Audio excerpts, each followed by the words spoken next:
Call the meeting to order, and we'll begin with the adoption of the agenda. Is there any comment? Doesn't look like it. Is there a motion to approve the agenda? Motion to approve. Chairman Peters, Aye. Vice Chair Hayman, Aye. Director Griffin, Aye. Director Itmeyer, Aye. Director Vallejo. Motion carries. Okay, and then we will move to public comment on closed session. Anyone wishing to comment on the closed session agenda? Not seeing any here, not seeing any on the phones. We will adjourn to closed session. We didn't start till 10.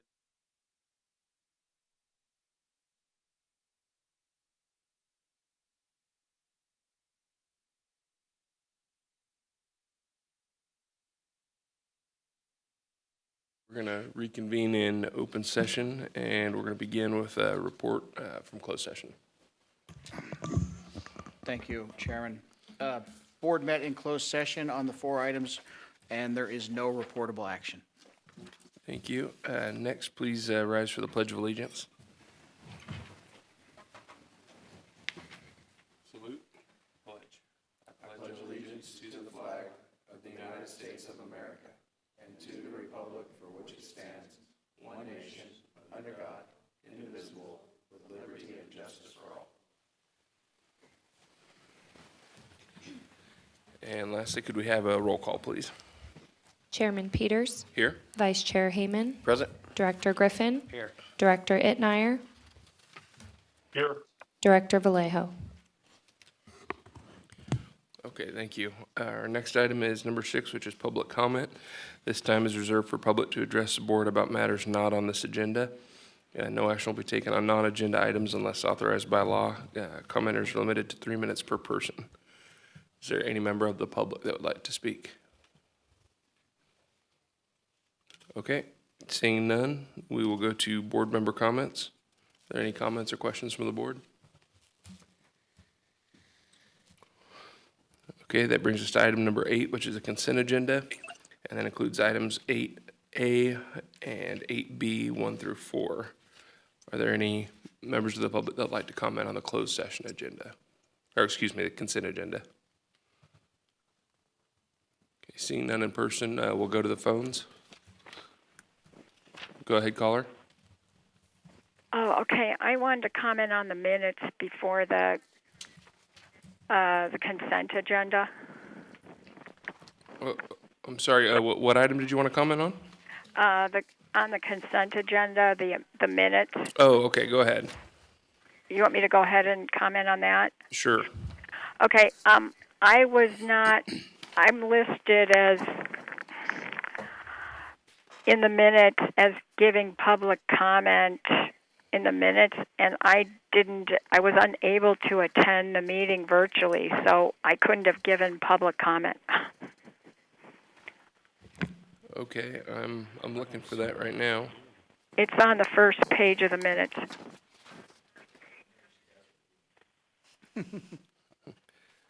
Oh, okay, under adoption of the agenda. Okay. Hi, Renee. This is April. It's probably just a copy and paste error from the previous month's minutes, so I'll just remove that. Okay. That'll just be part of the motion. Okay. Thank you. Sorry about that. Thanks for catching that. Any other comments on consent agenda? Okay, seeing none, is there any conversation from the board or a motion to approve as amended? I'll make a motion to approve as amended. Thank you. Is there a second? Second. Chairman Peters, Aye. Vice Chair Hayman, Aye. Director Itmeyer, Aye. Director Griffin, Aye. Director Vallejo. Motion carries. Okay, thank you. Our next item is number 9, receive and file the 2022 financial audit. And Hi, Mr. Chairman. yeah, we're having a little trouble hearing you, Carol. I don't know if it's a volume on our end or. Okay, let me check my volume. Can you hear me a little better now? Yeah, there we go. Okay, great.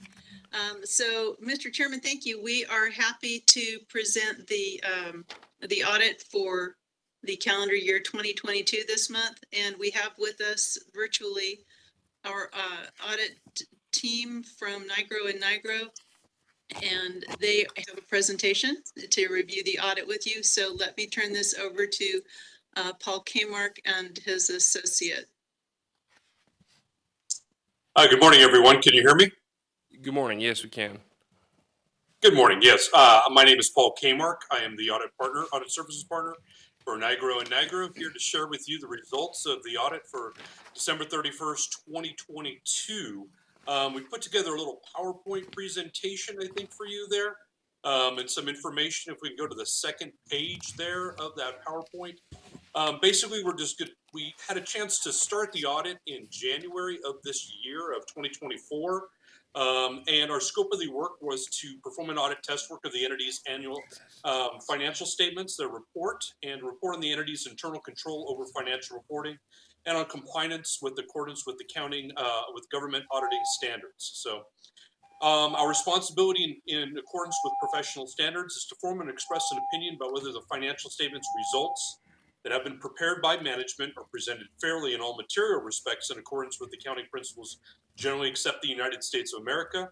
Our responsibility is to plan and perform the audit to obtain reasonable, not absolute, assurance about whether the financial statements are free of material misstatements. And we are to consider the entity's internal controls and segregation of duties over accounting procedures and financial reporting as we perform our audit test work. Such considerations are solely for the purpose of determining our audit procedures and not to provide any assurance concerning such internal controls.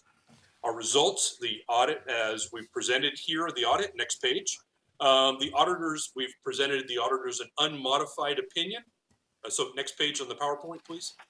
Our auditor's unmodified opinion has been issued on the annual financial statements.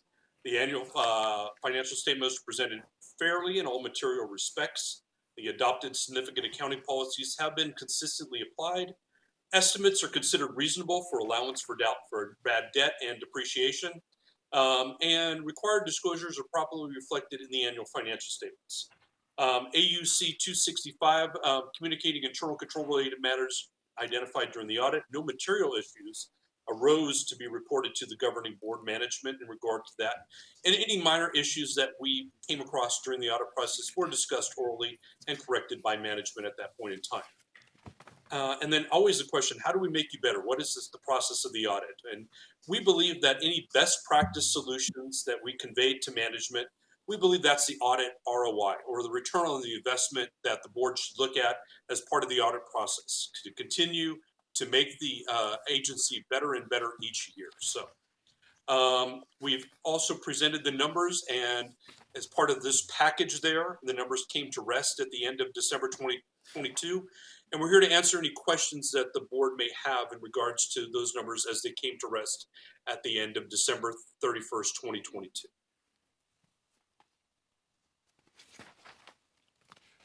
Okay, are there any questions from the board? Did they freeze? Okay, not seeing any right now. Is there any member of the public that'd like to comment? Okay, not seeing any. Is that the end of the report? That's the end of the report. Everything's there, detailed in the final audited financial statements presented in the package. And if not, we'll accept a receive and file from the board to finalize those for December 31st, 2022. Okay, I appreciate it. Do we need a motion to receive and file? I didn't think so. Can I make a Sure. comment though? I only want to make a comment, and I appreciate that we got this done, and thank you for the work on that. And I'm anticipating that our 23 audit will be fairly quick and not take this long, so I would like to see that in the future. So, thank you. there. Yeah, we just started in January, so now we're ready to go. As soon as this one's completed, we'll move on to 2023. Okay, thank you. All right, thank you. Our next item is item number 10, and that's amendment number 1 to master agreement CACA 059994 with the Bureau of Land Management. Hello, members of the board and public. This is Bianca over at Stetson. Can you guys hear me? You're a little quiet there, Bianca. It's kind of kind of tough to hear you. All right, can you guys hear me now? Yes, thank you. Awesome. All right. So, as you know, Provost and Pritchard is preparing the CEQA NEPA documentation for the imported water project. The BLM has NEPA responsibility, and AVEC has CEQA responsibility for this project. Both of these agencies have vested interests in ensuring that we have the strongest CEQA NEPA documentation. And so if you recall at the last board meeting, BLM requested PNP to conduct additional meeting coordination and biological resource tasks. And AVEC has requested that the authority add an additional phase to the project that includes an enlarged carrying capacity for the California City pipeline going back to the AVEC Mojave Tank Farm. And so back in April 2023, the board authorized a reimbursement agreement with the BLM, which included an initial baseline estimate of BLM's costs of about $104,000. To date, the authority has reimbursed $75,000 out of that total cost, and therefore there's an available balance of about $29,000. An amendment to this agreement is needed in order for the BLM to complete their effort through the final approval of their NEPA document and to review the technical studies for the additional work that was requested by AVEC and BLM at the previous meeting.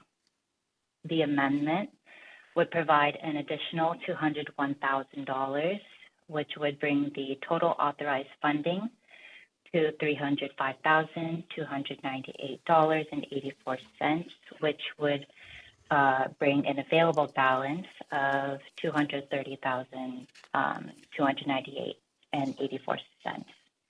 The amendment and the agreement itself have been attached to your staff report. And lastly, staff recommends that the board approve the amendment authorizing the additional $201,000 for reimbursement to the BLM. I'm available for any questions, and we also have Mike McGovern from Provost and Pritchard on the line in case there's any specific questions that he can answer. Thank you. Thank you, Bianca. I do have a question. I'm not sure who the best person to answer this would be, but I get the need for this change order, but seeing a change order that's more than double the original contract is definitely, it's concerning. It stands out. So are we anticipating any further change orders like this in the future? I mean, is it kind of in flux right now, or are we pretty certain this is what's going to get us across the finish line?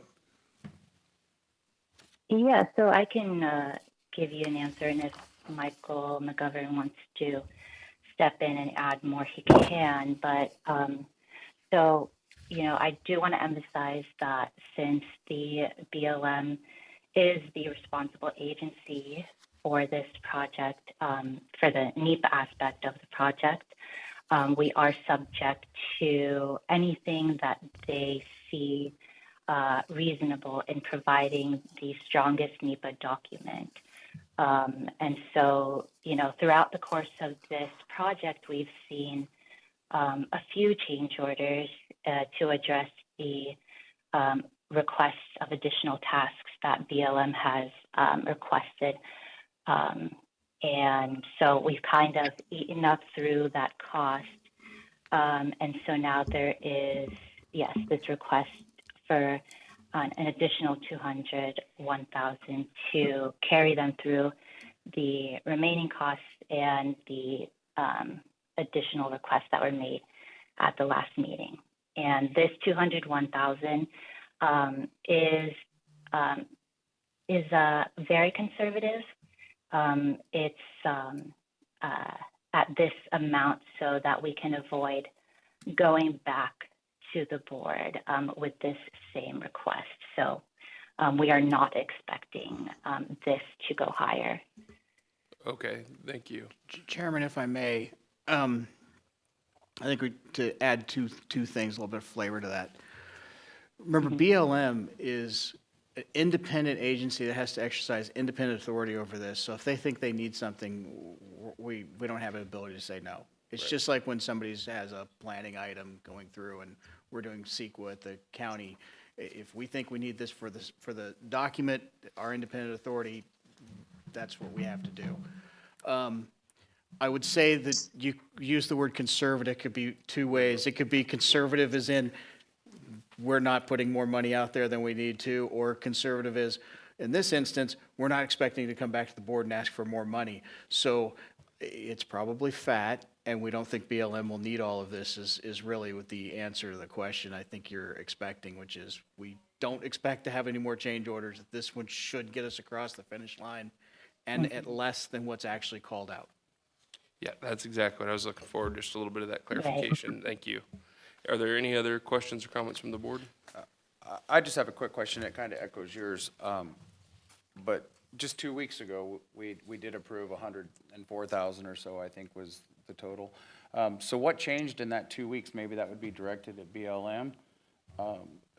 And then also, this part of the pipeline, I mean, we're talking this could be 40 years out, 30 years out. Is that correct? If Yes, so to answer your question, Chairman Griffin, or Director Griffith, the change order you did 2 weeks ago was for the consultant that we paid that does the studies. This is for the backside of it that's checking the studies. So, BLM has to review it, make their determination that they're okay with it.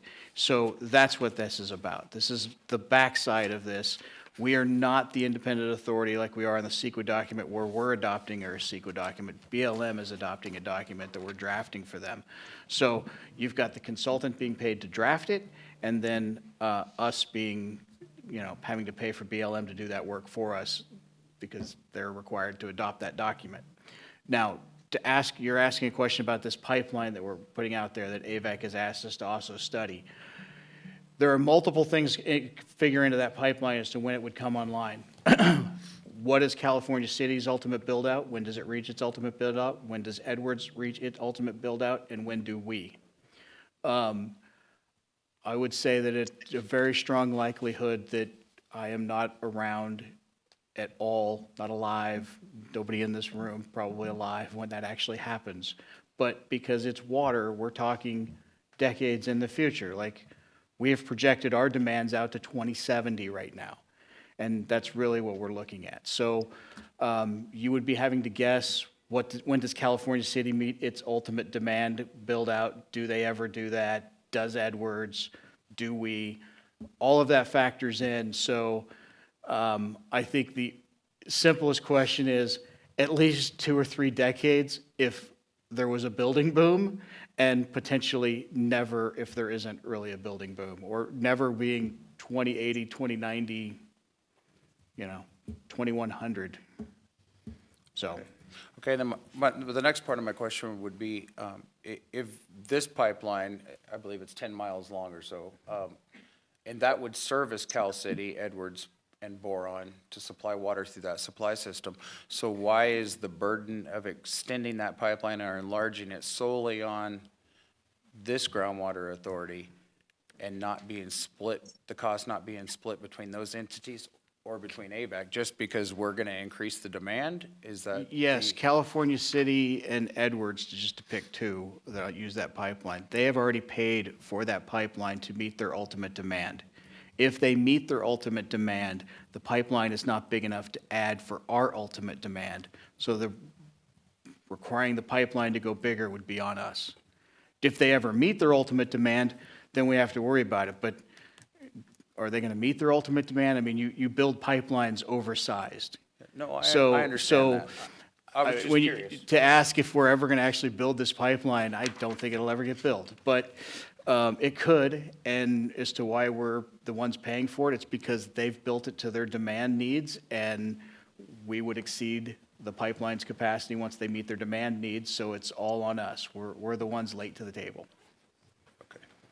Okay, and then just for clarification, we did issue a change order to BLM last month also. We issued 2, one to BLM, one to a contractor, correct? No, it was both for Provost and Pritchard, but they were related to things that BLM wanted. One on the main section of pipeline we're building now, additional studies. Correct. And then the Provost and Pritchard doing the extra study for the back to the, we'll call it the tank farm at AVAC. Okay. Okay, any other questions or comments from the board? If not, we'll go to public comment. Any members of the public that'd like to comment on this?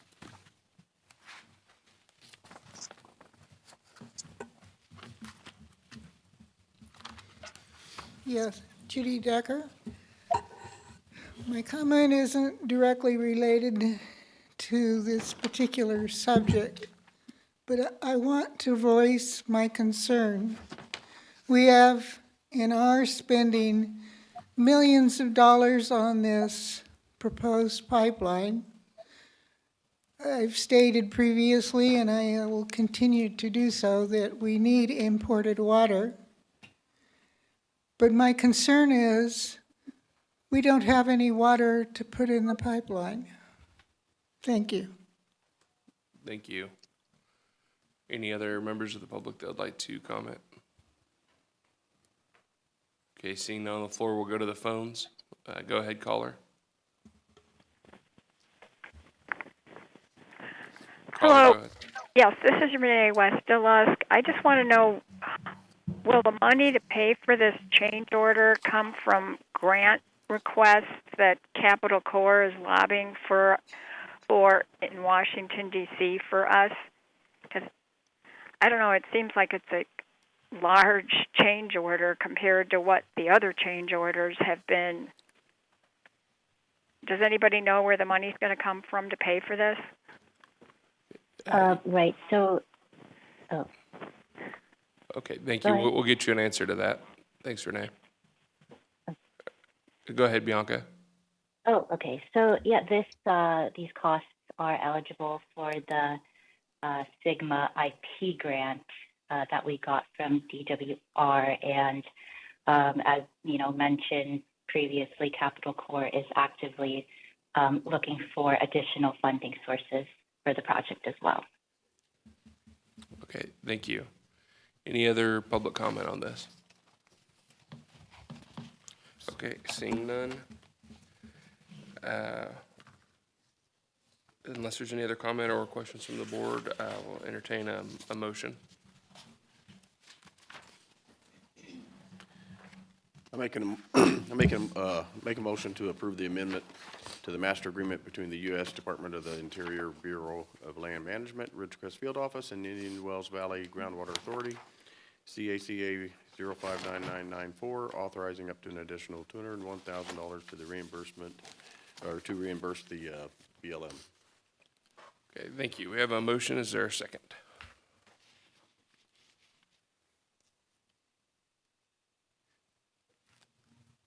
Okay, I'll go ahead and make the second. Chairman Peters, Aye? Vice Chair Hayman, Aye. Director Griffin, No. Director Itnire, Aye. Director Vallejo. Motion carries. Okay, thank you. Our next item is number 11, and it's the consolidation grant presentation. Thank you, Chairman Peters, and good morning to you, Chairman, the board, and all the interested parties. We were just here a couple weeks ago, but we're back at it, so it's all good. There is a presentation, a PowerPoint presentation that Carol and I think Helena from my office is going to walk through, and also Renee from the Water District. A good presentation. This is kind of, I won't say overdue, but it's good to have it because this presentation is going to provide some really important information about the grant, the DWR grant that the Groundwater Authority has received for consolidation type work. So we'll get all those details. And we'll also talk about projects. I think it's extremely important and great to report to you that we are working very cooperatively with the Water District on this consolidation issue. We've had a couple of calls, a lot of coordination between what the Water District is doing, what they need to do, and the Groundwater Authority's grant and how we might be able to work together. We just had a call this last week with our DWR grant representative regarding how we can work through the grant agreement, grant provisions to possibly, well, let me say it different, to both address the projects that the Groundwater Authority is looking at and possibly as needed, and we may not need to, but as needed, possibly work with the Water District to help the Water District also supplement maybe some of their cost or cost overrun. So I wanted to just do a little quick briefing because I think everybody understands why consolidation happens and why it's important. But I've heard some discussion that there might be some misunderstandings. I want to make sure there's no misunderstanding. Consolidation, the Water District has been looking at consolidations for a long time. I think people know there's a good reason for consolidations, and they're all out there, and the Water District has been doing it for some time.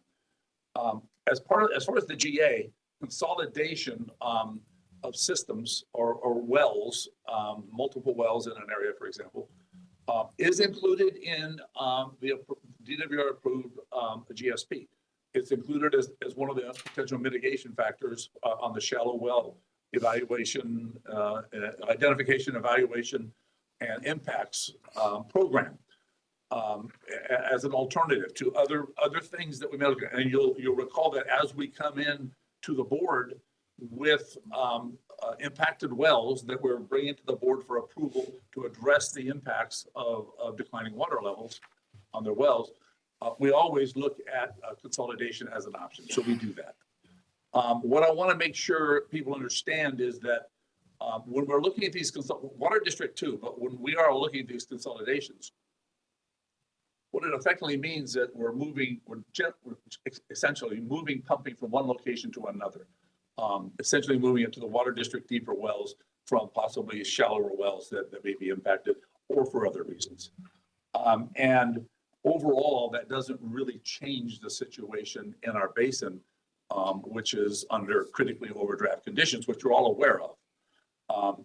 The other thing that is also in the GSP, included as mitigation measure, as an interim measure, one of the projects we have in the GSP is to look at relocating some of the pumping to relieve some of the impacts where we have multiple deep wells pumping in an area causing pumping holes and increases in water level declines in a specific area. By moving that pumping around, you can at least address it to a certain extent. Again, that doesn't change. It's not part of our solution because it doesn't change critically overdraft, but it can certainly maybe delay or stave off some direct impacts of certain wells. Now, whether that happens in a consolidation project really depends on where the water ends up coming from during the consolidation. If it's coming from the existing Water District wells that are already in an area where there are pumping hole issues, then we're not really helping the situation. If it is able to come from an area that's outside of that, whether it's a remote well or a new well or some other area, then certainly there are overall interim impacts that we're helping to address. But again, the critically overdraft situation in the basin is not addressed by any of that. But we do have I think it's a very good presentation coming up, and I think I'm ready to turn that over to, I think, Carol to start, and Renee is going to be on board, and I think Helena from my office. Unless anybody has any questions about the little briefing I wanted to, just for clarification. And again, the only reason I'm doing this is because there's been some discussion about consolidation solving our problem in the basin. I just want to make it very clear that it's not the answer to our problems in our basin. So if there's any question, I'll be happy to answer. Okay, any questions from the board? Doesn't look like it. You can go ahead, Carol. Okay, Good. thank you, Mr. Chairman. So we can move, I think, to the next slide. And we heard from our water resources manager already. And basically, so the purpose of this consolidation grant was to help support our shallow well mitigation program, right, to mitigate impacts to shallow wells caused by the chronic lowering of groundwater levels, degraded water quality, reduction in groundwater and storage, through the consolidation of small water systems with shallow wells into the larger public water system. So that was the idea here, and also to provide a more secure water supply for residents with wells at risk in the community.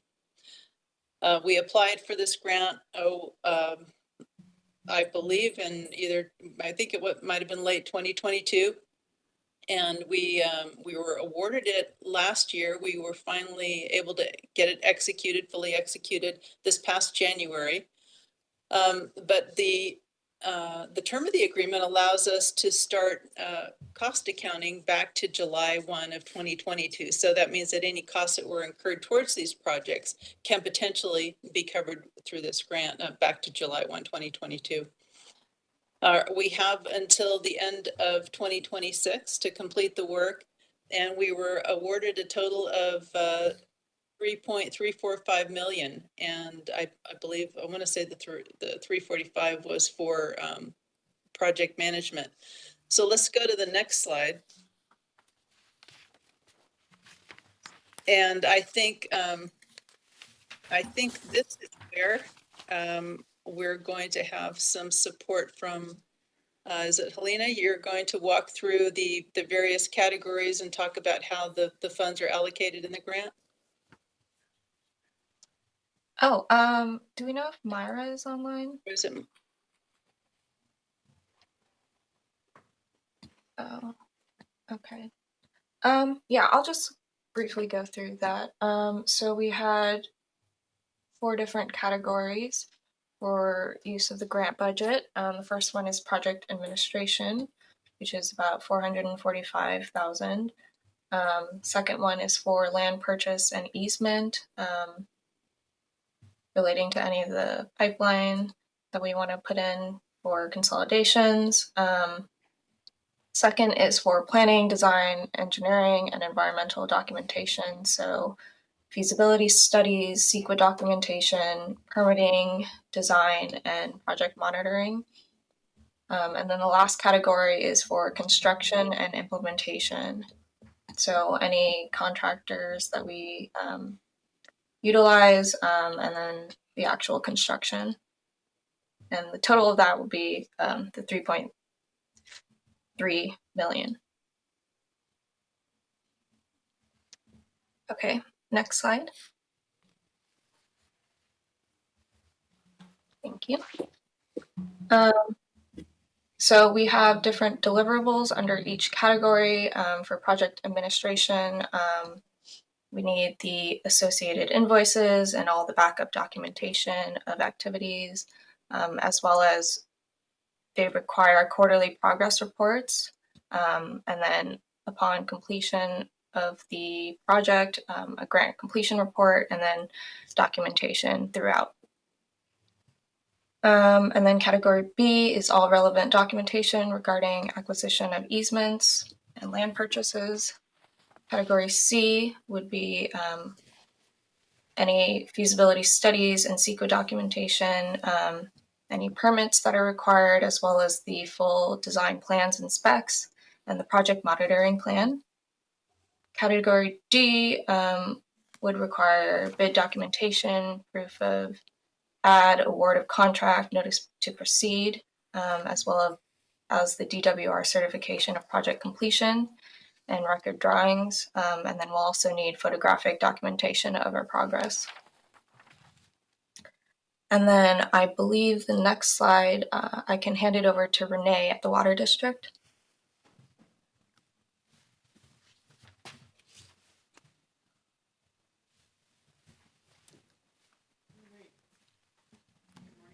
Press a button. Oh, I think it's on. All right. I'm Renee Morketch. I'm the chief engineer with the Water District. So I'm going to talk to you about a couple of the consolidations we've been working on. We were approached by the State Water Resources Control Board back in 2021 regarding 2 different water systems out in the China Lake Acres area to see if the district would be able to consolidate with them. They have ongoing difficulties with maintenance and operations.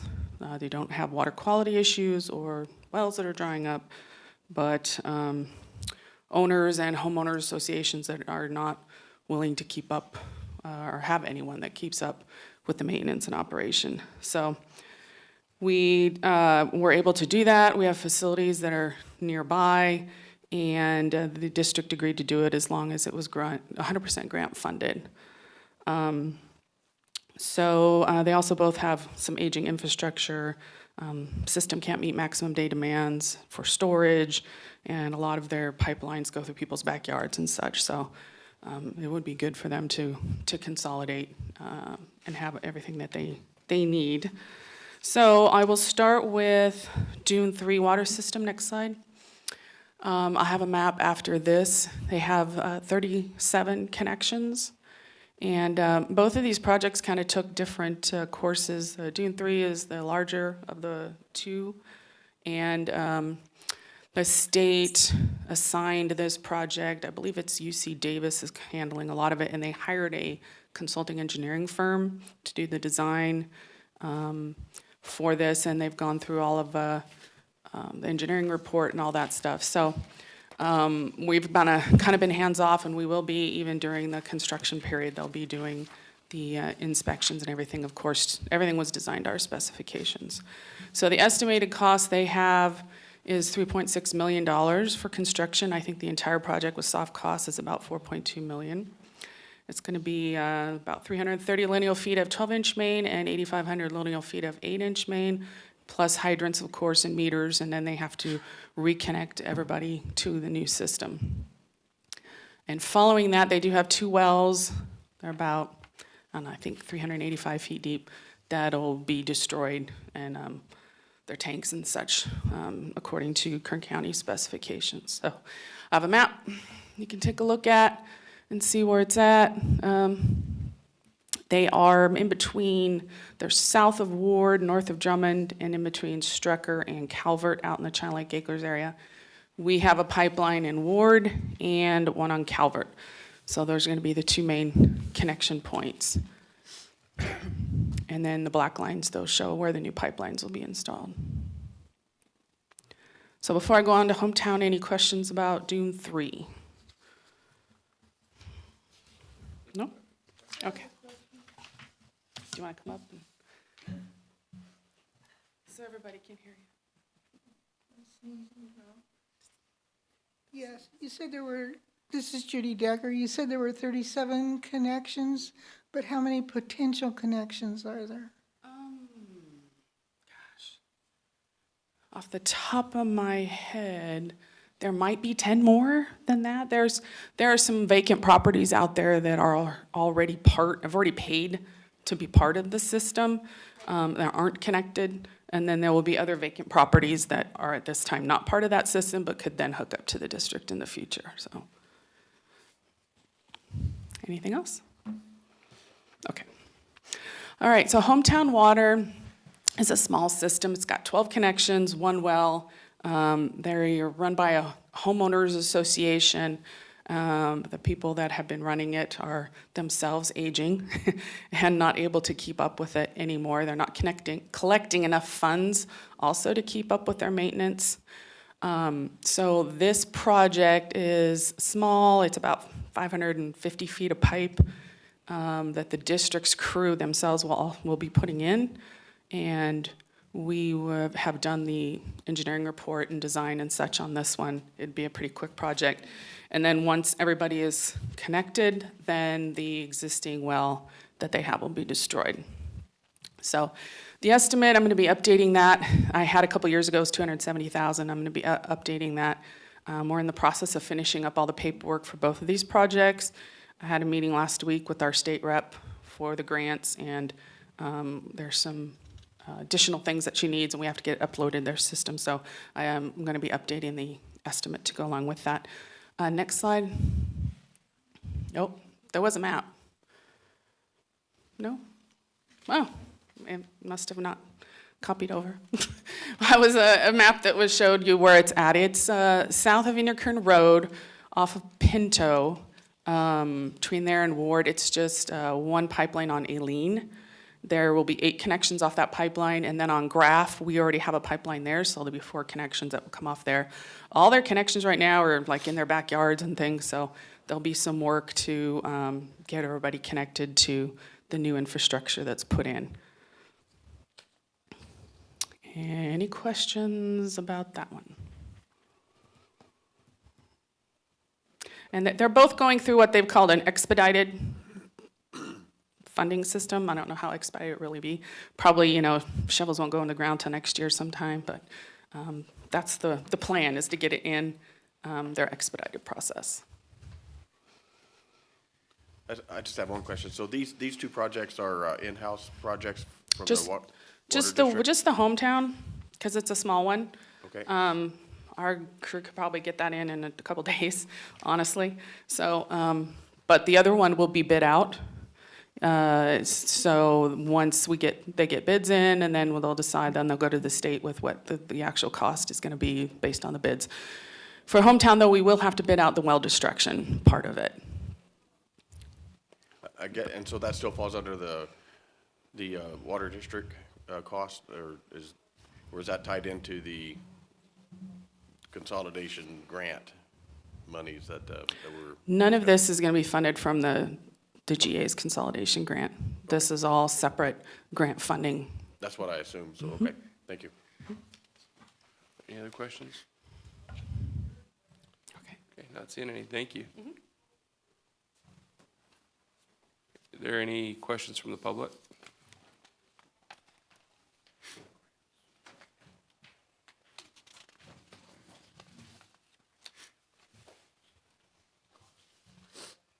Yes, I'm Wes Katzenstein, a private well owner, a member of the Policy Advisory Committee. And I have just a couple observations I'd like to make. I think as we move forward, consolidation will probably become a more and more essential part of groundwater management in the basin. And I don't think we'll always be able to count on grants. And the vision I have in the back of my mind is, what about that area out in Brown Road that's being pumped so hard? How many wells out there might be failing? And if wells in the community or an area fail, either due to groundwater quality or groundwater lowering, there may not be good water out there at greater depth to repair those wells. And I think but consolidation in my mind is an essential part of groundwater management in the basin, and I think ultimately it's a groundwater authority's responsibility. We may not always be fortunate enough to have grants. And in a way, in my mind, protecting shallow wells has kind of been a firewall for the valley here. If a lot of shallow wells start failing, we have to rise to the occasion and repair them if they qualify. And that's how we probably establish the true cost of water in this basin. And that's how we, I think, establish a firewall that we don't truly overpump it. It's those shallow wells. So I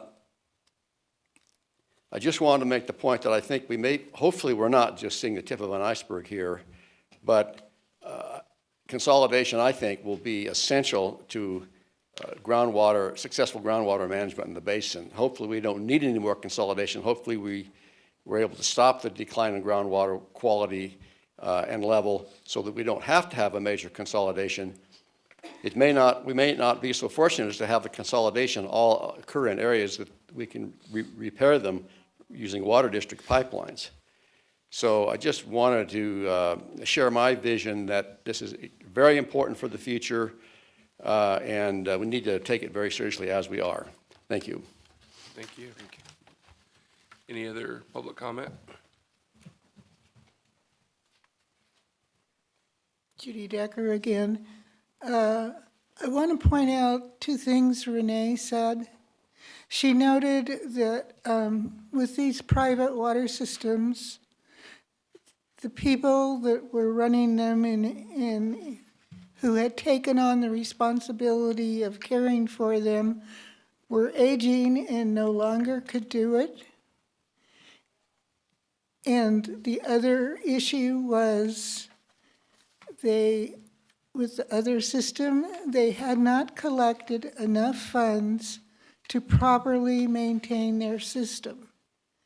As private well owners, Don and I, for years, have talked to various people who belong to systems like this that are not within the water district boundaries, but are in fact north of Brown Road.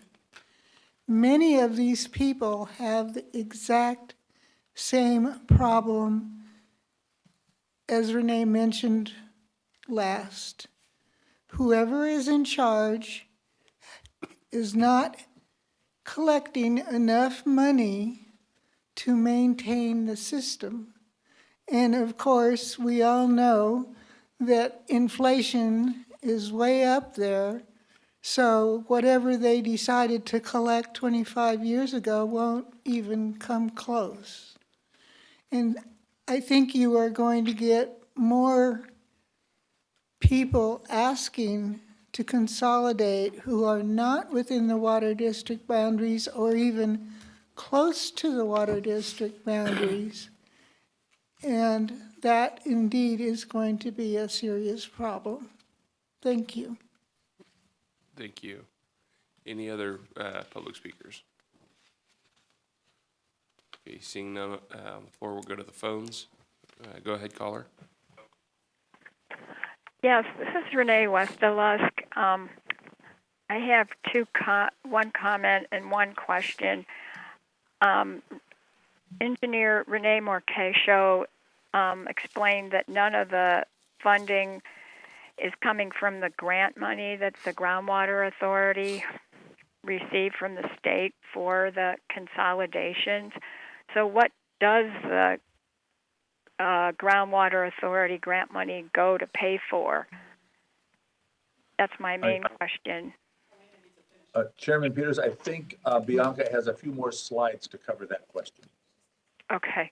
And then my recollection on the Heritage Village, I don't really know why it's listed on there as well failure due to low groundwater levels, because when they did the analysis, Stetson had said that there was really no evidence of significant groundwater lowering because the hospital's well hadn't gone down, and there might have been another well that wasn't that far away that hadn't gone down in levels, and that the Heritage Village well was totally due to, old casing that rusted out, etc., old age, and it had reached its maximum age level. So I don't know why it's on that list. That's my comment. Thank you. So I can answer that really quickly. We just kind of listed all of the wells that applied for the shallow well mitigation program. I may have gotten the reasoning behind it wrong, but last that I checked in the application, I thought that they had cited well failure due to low groundwater levels. But yeah. Okay, So this, Bianca, this is Chuck. I just have a question. Now, listing those wells on this as a potential consolidation, this board's already awarded money to 3 of those, I believe, so that they wouldn't be eligible for that also. Is that correct, or? Yeah, so can you just let me go through the rest of the presentation and leave the questions for the end? Okay, But yep. yeah, okay. yeah, and Mr. Chairman, this is Steve. I apologize. Helene is on, not Bianca. I used the wrong name. Oh, Sorry. okay. Okay, go ahead and proceed with the rest of your presentation then. Okay. So in the grant that we got, as Carol discussed, Dune 3 and Hometown were listed as projects for consolidation. However, as a water district, and Renee had mentioned that they are looking to consolidate Dune 3 and Hometown, but here we have a list of potential consolidations that we were considering. On the left, we have what DDW has stated they would like to see annexed by the water district. This was stated in the 2020 Water General Plan of the water district. And so we have China Lake Acres, Buttermilk Acres, and Sierra Breeze also mentioned. And on the right, we have the shallow wells that have applied for help through the shallow well mitigation program, with the exception of Rademacher. They haven't applied, but they have reached out to the GA regarding water quality issues. And then it should be noted that any of the shallow wells that have already drilled new wells or deepened their wells and have gotten assistance from the GA will not be considered for consolidation, as they've already, have mitigation measures in place for the declining water levels. And if you could go to the next slide, please. Okay. So here we have a map of the groundwater elevations and the locations of the listed potential consolidations from the previous slide. All of the DDW listed consolidations are kind of located in the China Lake Acres area. And we can see that there's also 2 of the shallow wells located nearby. The Halpin shallow well is located in that pumping hole in the center. And the Rademacher well is located to the bottom right near Walmart. And if you could go to the next slide, please. So here we've highlighted kind of the 3 areas that we're looking at. One is in the China Lake Acres area, the one is near Halpin, and another one is near Rademacher. Next slide, please. So this area is by the Halpin well and near the pumping hole. There are a lot of de minimis pumpers in this area with shallow wells. Most of them are about 300 to 350 feet deep, and they could all benefit from consolidation. So here we have in blue are the water district lines, their distribution system. And then in green here, we have kind of potential proposed pipelines to connect all of these de minimis users in the middle. Next slide, please.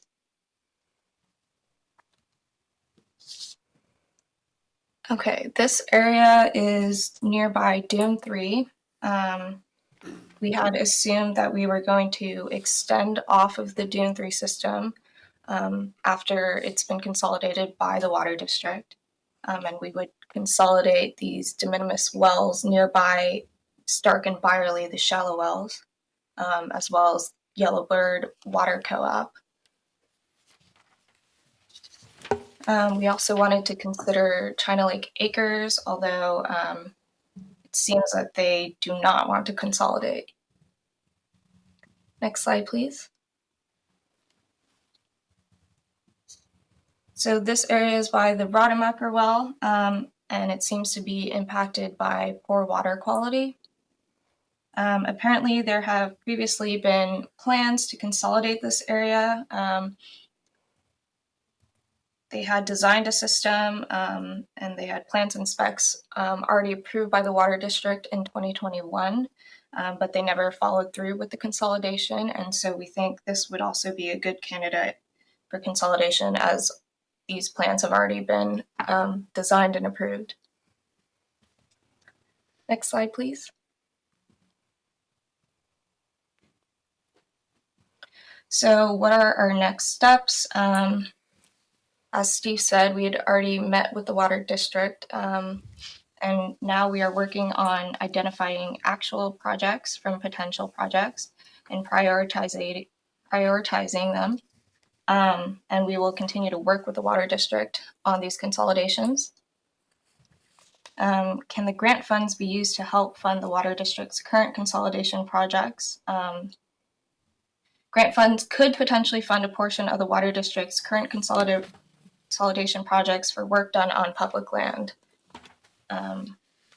Is this grant only for reimbursement of costs? There are provisions for advanced grant funding. However, a demonstration must be provided showing cash flow issues in a clearly defined project. And then how will the GA consolidation projects be identified and prioritized? So GA staff has preliminarily identified potential consolidation projects, and we're working to work out the technical details for consolidating each area, and then we'll prioritize from there. And so these potential projects will be reviewed by the TAC before being acted on by the board. Thank you.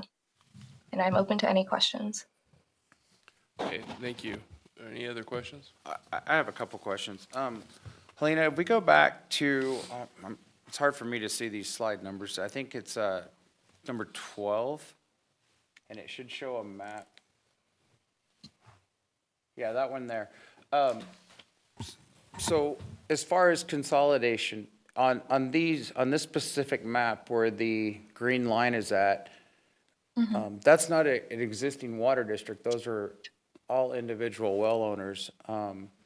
So how would that work as far as consolidating if somebody did not want to switch over, being a private well owner? What would be the impact there? Because I know most of those properties are all individual owners. That's not an actual district or even a co-op. So let's say we did do a project, and then we put in all this pipeline and we had no connections because everybody said, no, I'm going to keep my existing well. So what would be the ramifications of that, or how would that work? So these are just proposed potential projects. This is just very, very preliminary. We haven't even gotten around to speaking with the individual well owners. That was kind of sort of in the next steps. So yeah. Yeah, Director Griffin, yeah, before we brought anything like that to even the TAC, we would make sure we had a project that made sense. This is very, very early, just identifying areas that we're already aware of. That's as far as this goes. Okay, yeah, and I understand that. I was just curious. I mean, if we put in the money, the infrastructure to do that, and we've got 45 or 50, 60 parcels, and they all said, no, we're going to keep our existing wells. We don't want to hook to your system. We would have no enforcement action to do that. So it concerns me on that. So I was just curious how that would work. Sure, and I think that's a very legitimate concern, but just to assure you, we would not recommend putting infrastructure in without a complete project. Okay, thank you. Okay. Thank you. Any other questions? Okay, seeing none, we'll go back for any final public comment.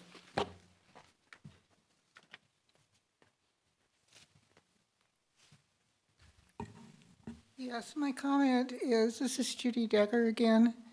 You did mention prioritizing projects. I hope when you do this that you look as part of your evaluation at projects such as the one on Rademacher Street, where it has been known for over 50 years, longer than that, that it was a poor quality water area. People chose to use it anyway. That you've mentioned that the design and everything was done in 2021 and the people didn't move forward with it. I hope things like that are put at the bottom of the list, because there are many people who will be in need, who will choose to consolidate. Thank you.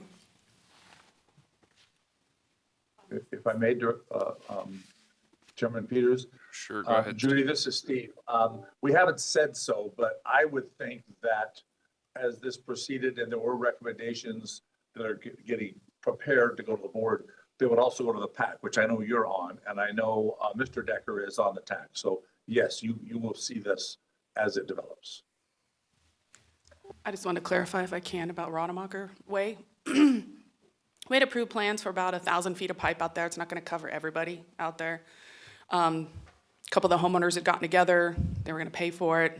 They hired an engineering firm and a contractor. They even started the submittal process. Unfortunately, their contractor passed away, and that was Mr. Chuck Cordell. And the homeownership changed hands. So they sold their properties, and now there's new homeowners, and they're trying to figure out what to do. So that's the status of that one. Thank you. Any other public comment from the floor? Okay, not seeing any, we'll go to the phones. Go ahead, caller. Hello, this is Renee West of Lusk. Does this mean that those other potential projects on that last slide will be the money that the GA has will be used to help those consolidation projects, those other recommended ones, not the ones that the water district's already working on? I think the answer, Renee, is potentially they are slated potential to use GA funds. But the GA funds were also, and I was going to mention this when we closed up, we are working with the water district, continue to work with the water district throughout this to apply GA funds where they're used the best. And DWR has endorsed that, has endorsed the concept. We're all trying to do the same thing. Wherever the funds make sense, they can be used. So that's what we're doing. So it will be done like by a case-by-case basis then, whether the GA will use that $3.6 million grant funding? Yes, it would be a case-by-case basis. You mentioned prioritizing them. We have mentioned in the past that at some point, probably the near future, we would prioritize the projects, run those through the TAC and possibly the PAC, get comments and any concerns about prioritizing, and then focus on the highest priority project first, to start to see if we can make the project, if the project makes sense. And then I have one suggestion on that potential consolidations slide, that you remove the Heritage Village well on that list from. Thank you, Renee. I think that was a comment from Director Griffin too. We will take a close look at that. Because make the minutes from the March 8th, 2023 reflect that the well was denied application because of factors other than lowering of groundwater levels led to the failure of the well. Great. Perfect. And then Thank Renee, you, Renee. can I respond to Renee? Oh, okay. Renee, and also, it would not be necessary if Heritage Village, just for your knowledge, I'm sure you already know, but if Heritage Village wanted to connect for their irrigation to the water district, that system is already in place. They would just have to pay a connection fee and they could hook up. So that, the facilities are already in and the infrastructure to provide water if that was needed. Yep, correct. Okay, thank you. Okay, next caller, please. Okay, not seeing any. Oh, I'm sorry, I didn't see that. Yeah, sorry, I showed up the last minute here. I had one question, one observation. I think it's my understanding that any well that would be repaired or by the Groundwater Authority would be a well that had failed since the GSP was signed. And however, I wonder, does that same requirement exist for wells that the Water District is consolidating? For example, the Rademacher well, had that well already failed when the GSP was signed? By failed, I mean, was the water quality already below standard? So I guess my question would be, does the failure criteria, failure after GSP signature, does that apply to all consolidations? Or are we really talking about two categories of consolidations here? Thank you. I'm not sure if Steve has any response to that. Well, we've got Phil here too, who's sort of the expert on these kinds of things, and our legal counsel. My understanding is that the GA would be looking at failures since the creation of the GA and since creation of the shallow well impact analysis and mitigation program. Doesn't mean it didn't have impacts before, but addressing applications certainly that have had some kind of impacts, but generally failure since the GA implemented the program. Okay, thank you. Okay. I have one more comment, Mr. Peters. Okay, yeah, if you could just make it brief. Yes, I will thank you. make it brief. I wanted to point out that in the past, as a former Water District Board member, in the past, the Water District has acquired other systems that have come to the district and asked to join the district. In those cases, the district has accepted those people. An assessment district has been formed, and the property owner pays through an assessment district for the improvements that are made by the water district. And that is also a feasible way to do things with this when the grant money runs out. Thanks. Thank you. Okay, we'll bring it back to the board. Is there any last comment or questions from the board? Okay, I don't believe we need any motion on this. Is that right? Okay. Okay, thanks. That'll take us to item number 12, and that's Water Resource Manager's report. Thank you. This is Steve Mitchell. Thank you very much. Again, as we close, because there's done a lot of history of a lot of different things, I just want to reiterate how the technical folk are working together with the GA and the Water District. I think it's a very positive step, and we do appreciate it. So on the Water Resource Manager report, we just provided this written report and a verbal a couple weeks ago. So I'm just going to hit a couple of highlights. I got good news while I was just waiting for this to come up on the agenda. We did receive some money. April sent me a text that indicated that for invoice number 3, which is in the report, a little over $417,000, we received a check. It's one of those that we discussed at the prior meeting that had been approved, just hadn't received payment yet. So I was going to report we're waiting on $3 million. Now we're waiting on about 2.6. But the spigot's open. So if it's going to start flowing, we can start accumulating reimbursement money from DWR, which is really needed. There's some references in here to the consolidation grant, which we pretty much covered, don't need to cover. Also the infrastructure resilience program, we still have not heard from on awards. We expect to hear this spring from DWR. Have not heard yet. We provide a review of the pipeline project, Provost and Pritchard's work on pipeline design, environmental, and the work on right-of-way. The details are provided. There is a brief summary included on submittals to DWR, our work with the Corps of Engineers. We're still working on agreements with the Corps of Engineers on tasks that they may be able to help with, reduce some of our costs. There's a summary of the well mitigation program. It's the same as was on the last report, but there is a summary of the schedule for the periodic evaluation of the GSP, a schedule for the evaluation, and a schedule for the submittal process that is included in the report. The annual report, we reported already that it was submitted on time successfully to the DWR, so we're good there. And I think that's about it. The other information is miscellaneous items, and nothing's changed since our last report. So that's my report, Mr. Chairman. I'd be happy to answer any questions. Great, thank you, Steve. Are there any questions or comments from the board?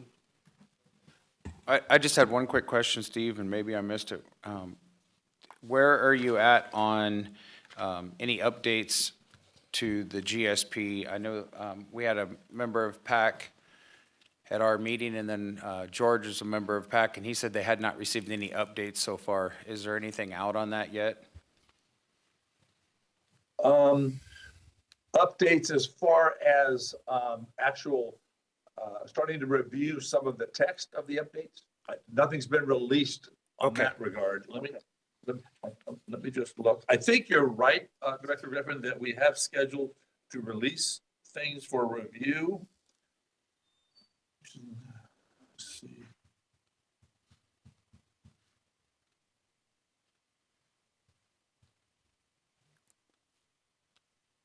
Hold on just one second. Okay.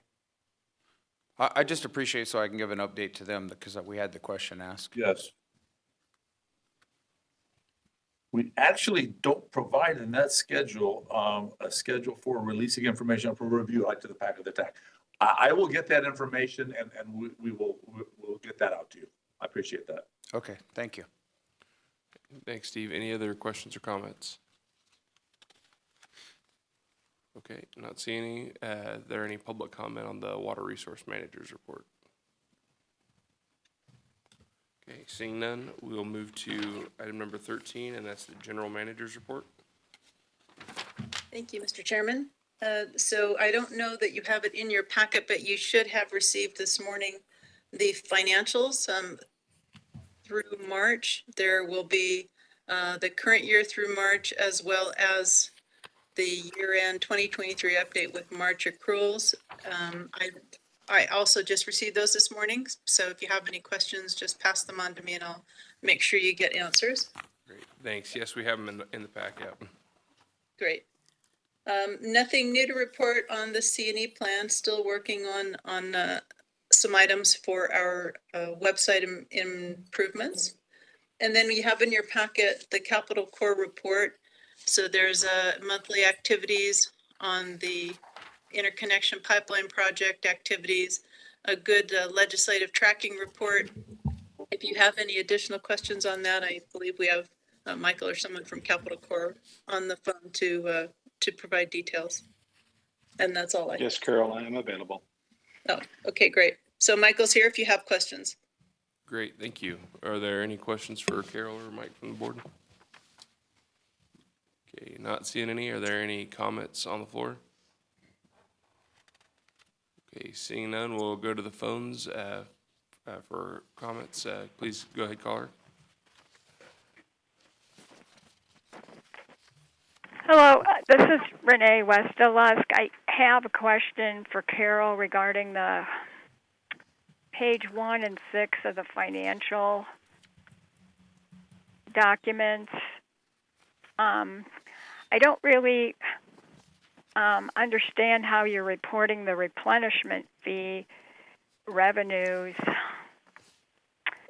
Like, supposedly the water district has collected around $13 million over the past few years of collecting the replenishment fee, but those financial reports don't reflect that. So is the replenishment fee being put in a special account of some kind? So a couple of things there, Renee. Oh, I'm sorry. Did you have more? No, that's it. Okay. So just a couple of things really quickly. On page 1 of the financials, yes, you'll see this is just for 2024. So when you see the budget, it's only the current year's number. So it's nothing collected previous to that, right? It's just the budget and what's collected against that budget for this year.